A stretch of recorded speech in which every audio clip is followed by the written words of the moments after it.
So in this video, I want to talk about how my scleroderma, my systemic sclerosis, has affected my employment.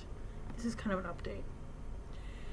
So recently I just ended my pulmonary rehab, and that was 8 weeks. So that ended, I think it started in August and ended in late October. Now, I had a restriction in place for work so that I guess the idea was, we'll see what pulmonary rehab does for me, and I guess the idea was I would get better. And that restriction was due to end in early November. Unfortunately, at my pulmonary rehab, which I went to all sessions, there's 3 times a week for 8 weeks, except for 2. My last hall walk, I ended up getting a surprise. I did not do well. I'm not on oxygen, which is good. That stayed the same. But in the hall walk, I ended up 25 feet below where I had started at. So in August, I did better before when I started pulmonary rehab than when I had finished it. That was very hard to hear because I was expecting to do well. Other people in my class, if you will, did better. They've actually seen improvement. One of them was able to get off oxygen. And to sit there and have put my time in there when I was sometimes the only person who was in there exercising right in the morning, that was really disconcerting. Anyway, back to the work. So, my doctor wrote out a report, or the documentation that was needed, to say that the temporary restrictions that were in place that would end in early November were to be permanent.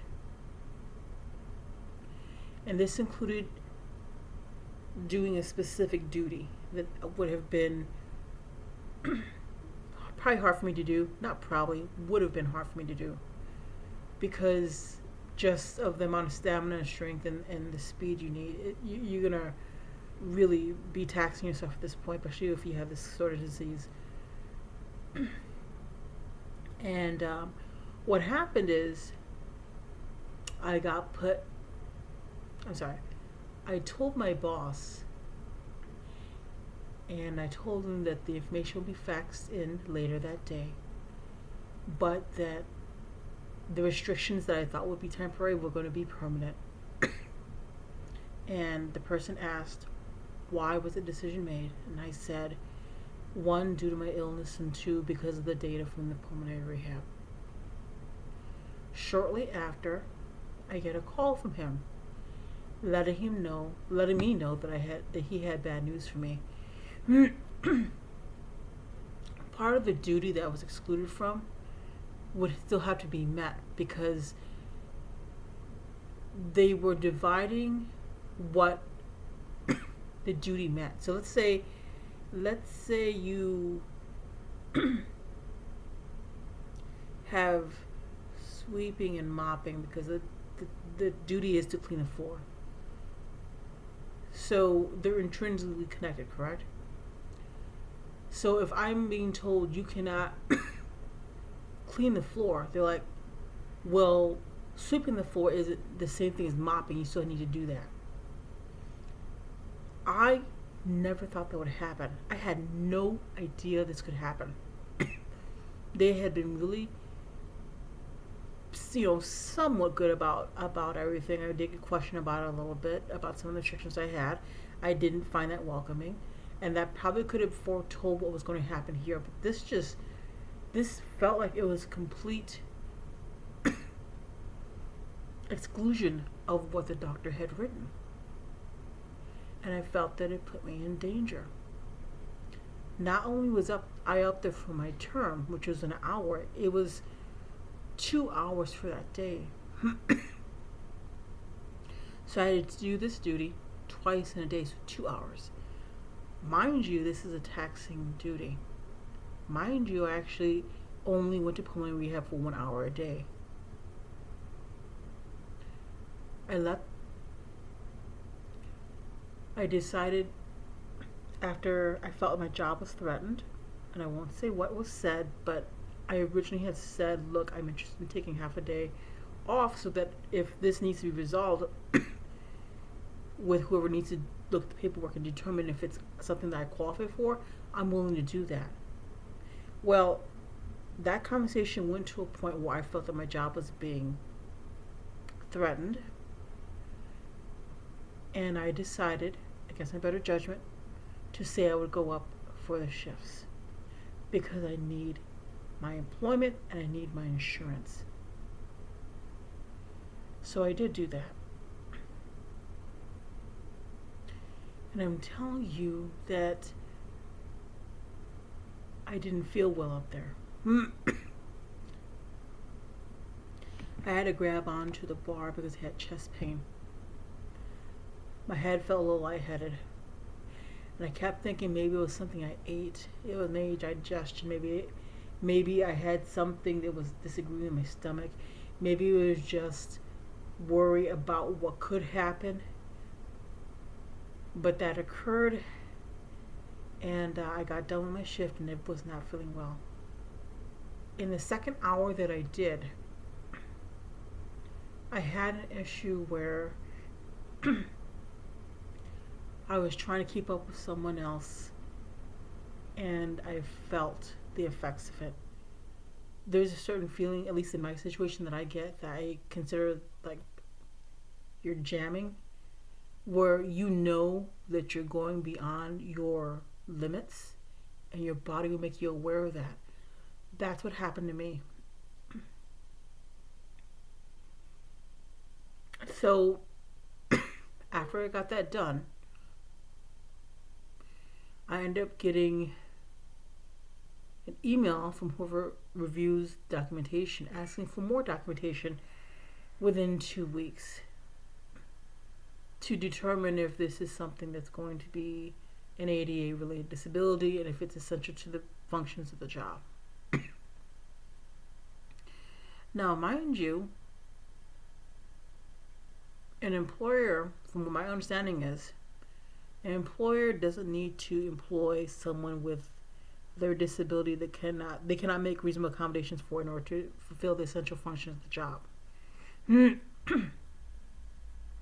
So this document needs to be filled out, and I'm concerned that the recommendations from the doctor may impede me from having a job because it's just going to be the truth.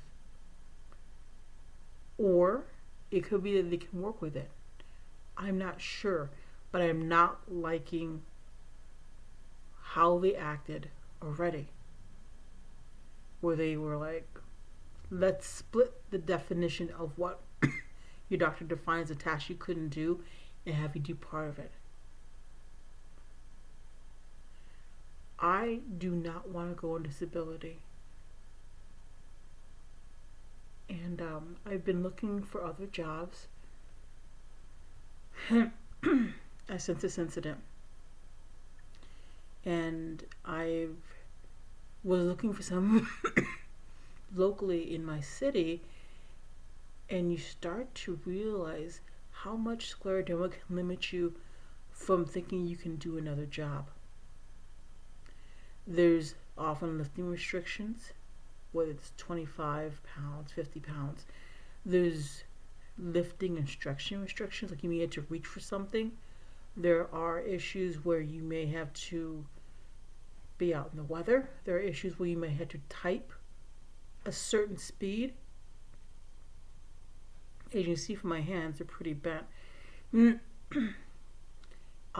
Typing for a while can actually hurt. Writing for a while can actually hurt. It doesn't take that long for it to start hurting. So currently I'm not sure what's going to happen, but this is a good look at what can happen if you have a disability or you have an illness that limits what you can and cannot do physically at your position, and how an employer can react to that. I'm hoping right now that I have a job after everything gets said and done. The decision will probably come in early December about what's going to happen. Either we're going to have an ADA accommodation meeting, or I'm going to be told, you know what, we cannot work with your accommodations and you need to look for other employment. I have been working with my employer for many years. I didn't think it would come to this. In addition, now that they already know that I'm having restrictions at this point, um, the weather has kicked in where it's really cold now, and I got a card for paratransit. So I'm going to be using that in the morning to get to work.